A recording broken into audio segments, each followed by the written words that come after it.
Hello and welcome back to another episode of Diablo to D&D. My name is David, and today we're going to be going over the shrines.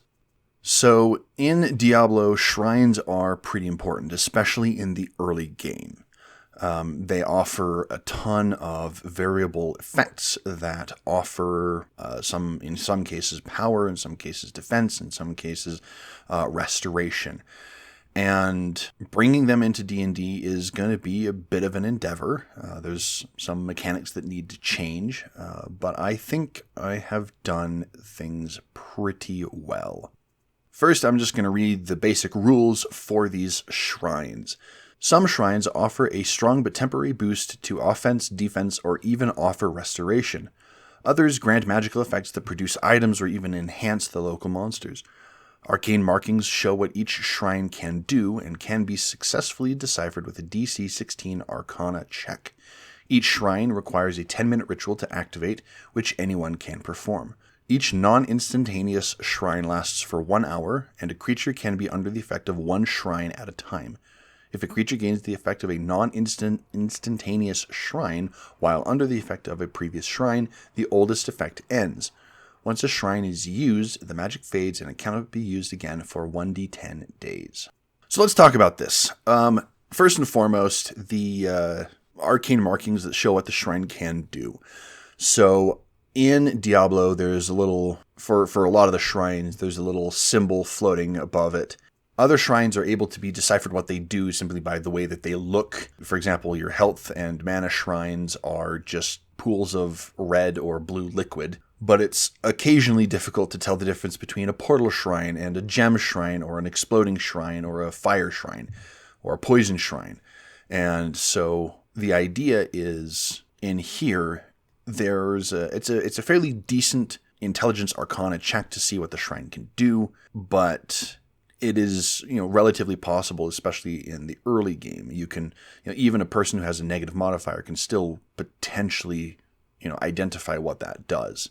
The reason why I have a 10-minute ritual to activate is so that you can't activate them in the middle of combat. Some of these are very, very strong. And being able to, in the middle of combat, run over to a shrine, activate it, and restore yourself to full hit points is pretty darn powerful. So 10-minute ritual has to be out of combat. The reason why it's 1 hour is because it's a temporary effect. I considered bringing it or making it until the next short rest or the next long rest or something like that. But some of these are very powerful, so lasting 1 hour. They're essentially a spell.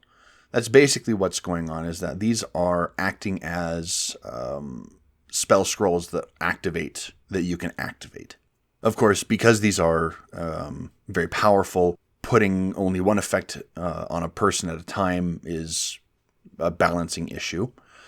And then not being able to be used again for 1d10 days. This is a recharge mechanic.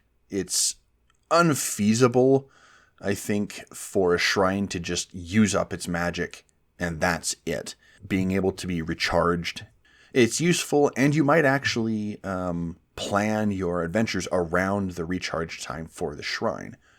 For example, say there's a shrine at the near the entrance to a cave, and somebody's activated it. You go back later and activate it so that your tank has some more defense, or the squishy wizard has a little bit more defense. Now, I wanted to get all of these shrines on a table. I have not made the table just yet, but the idea is that here's a shrine. You don't know what it does. Roll Arcana. Oh, it's you have a success. Okay, roll for it. This is what the shrine does. Or, oh, I want to see what this shrine does. I'm just going to ignore the Arcana check and see what does this shrine do. It's 10-minute ritual, roll on the effect table, and suddenly you find out what it does. Could be positive, could be negative. Being on a table also allows me to manipulate the percentages of what each shrine is. Because if it's, for example, a gem shrine, then suddenly you're able to, every 1d10 days, walk out, activate the shrine, and get just a random gem That actually might need to be rebalanced so that it doesn't produce the gem, but it upgrades a gem. I don't know. I mean, even then, every 1d10 days you can upgrade a gem. That might need to be rebalanced. Anyway, but yeah, the intention is that this is on a table so that you can roll to see what it is. Now, let's talk about what each of the shrines are. There are 3 recharge shrines. There is the health, which is instantaneous, and it just restores all of your hit points. There's mana, which is instantaneous, and regenerates all of your expended spell slots. And the very powerful refilling shrine, which gives you the benefit of a long rest. This is probably going to be very, very rare, maybe a 1 or 2% chance. There are several booster shrines. These are, a lot of them are just temporary effects. Actually, I think all of them are temporary effects that grant you some capability. For the armor shrine, it is non-instantaneous. It gives you +3 AC.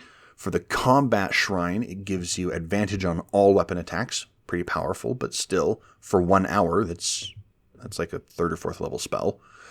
Experience shrine is something that could be good, could be bad. I'm not entirely sure how to translate it because some people use milestone. But for this one, what I have right now is just the experience shrine gives you double experience from defeating monsters.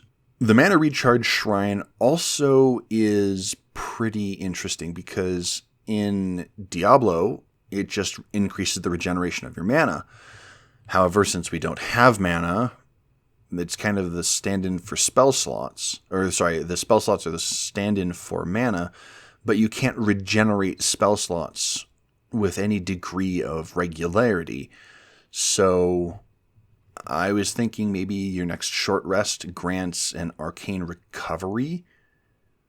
Like if you activate the shrine and immediately take a short rest, then you get arcane recovery.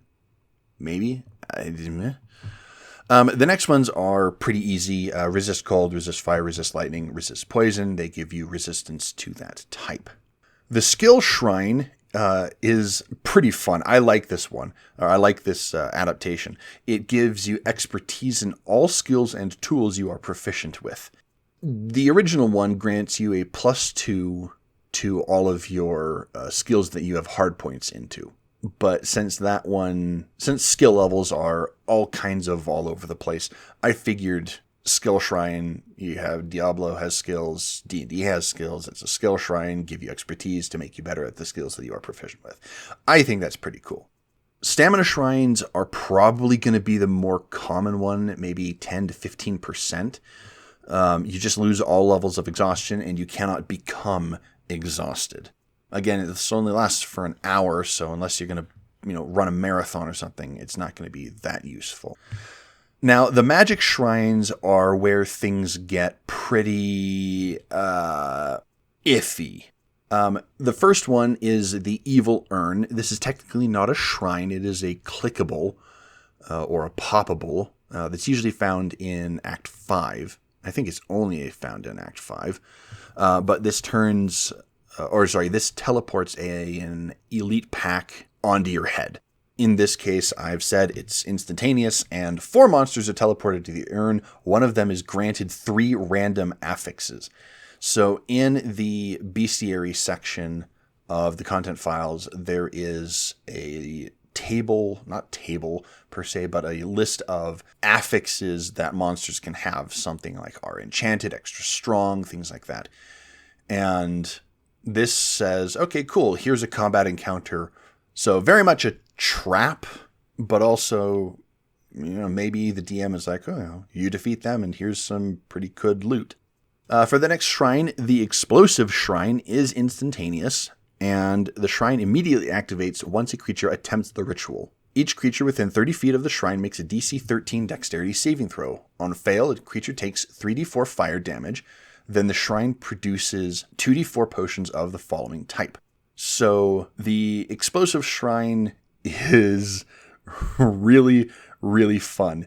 If you are unable to identify the markings on the shrine and you just say, take a risk, you could be taking some damage. Now, you get a handful of potions, and they could be some pretty good potions. I've not made them just yet, although I think the Slinger Cat, Catwoman, Cat Warrior, whatever the cat person thing is in the bestiary, I think they have a potion that I might just copy paste over. Anyway, but you'll get some potions, so it's not all downside. But the reason why this one immediately activates is because you can activate this one in combat.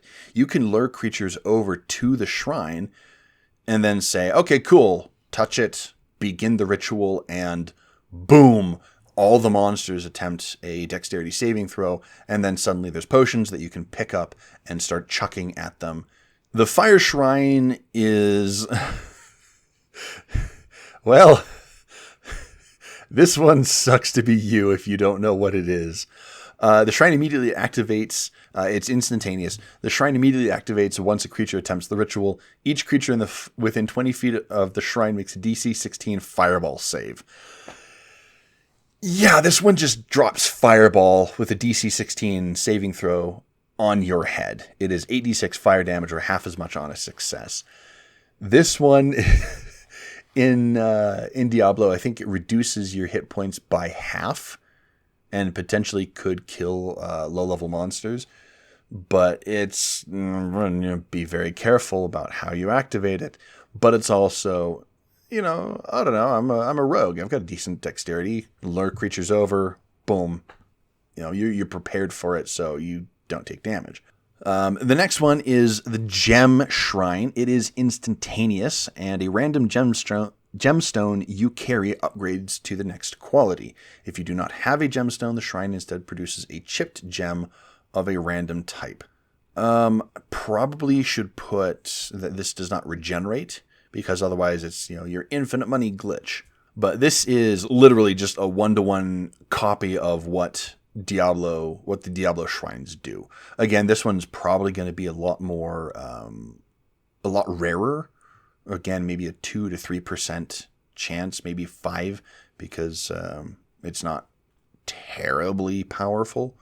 Okay, that said, I just did the gems thing, and those are the gems video, and those are pretty powerful. So maybe 2 to 3%. The next shrine is a monster shrine. The next monster you encounter gains a random affix, then the effect ends.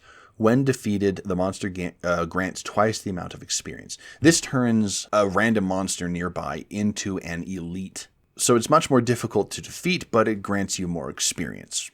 So, for the Poison Shrine, it is also instantaneous, and it is the exact same as the Explosive Shrine, only this time it is a DC 13 Constitution saving throw, and it is poison damage instead. The Portal Shrine in Diablo produces a permanent town portal. However, in this case, I wanted to just say it produces a scroll of town portal, because the town portal could take you anywhere. And so just having a town portal that you can, or a scroll of town portal, is much more useful to have than just the, this random permanent portal that's standing there in the middle of nowhere. There is another type. This is technically, or this can be technically under Recharge Shrines, but it's kind of its own thing, kind of its not own thing, so I gave it its own thing. This is the Well. So in Diablo, the Wells give you half your maximum hit points and mana back, and they have 2 charges. Instead of granting 2 charges, I said you and the nearest other creature each gain the benefit of a short rest. So this is kind of, sort of, not really, but half of the Refilling Shrine and kind of half not. But it is pretty useful. I mean, this is a 10-minute break, and suddenly you get the benefits of a short rest. This is basically catnap. Which I think is like a 5th level spell. I think it's between 3rd and 5th.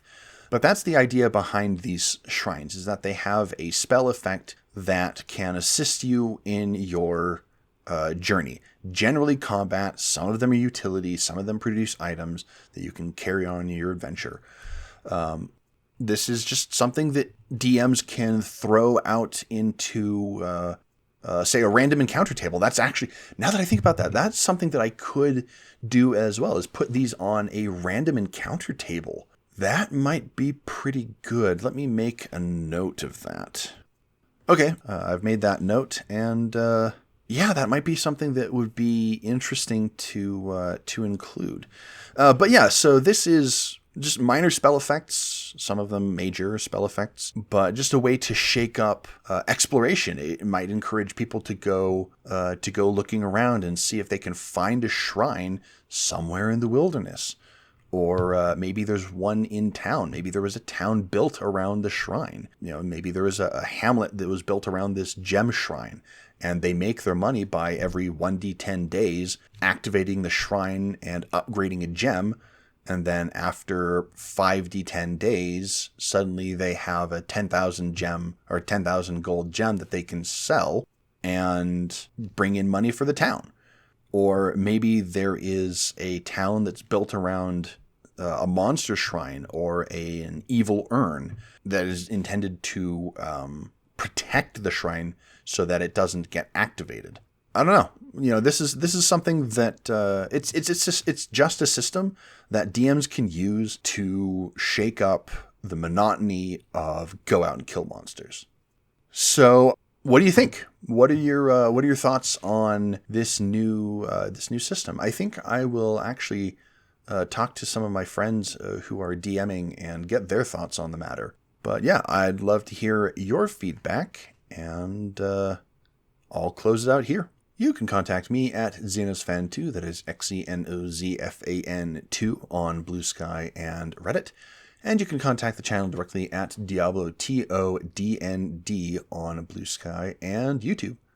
Thank you much for watching, and I will see you in the next one. Have a good whatever.